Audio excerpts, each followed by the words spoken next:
By virtue of our baptism, we were called to be missionaries of the church. Anyapin, kalupanasan ng Pablo, maging masigasig tamo, ikalat tayo, ing maya pabalita, ning kaligtasan in our own little ways.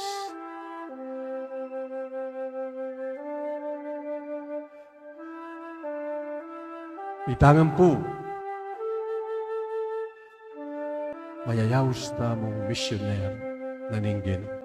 Nung Pablo, mayaw siya in a very special way. Itamo man po, agyang etamo tagle, bit-bit, ing kabyasnan, amponte pangan, etang duwang katangyan na ito, amayayakit kang Pablo, makanyan man, pipilina nakatamo, ning apong geno. Aray kalat siya, ing maya balita, ning kaligtasan, ketang paralan, aagyong tamo.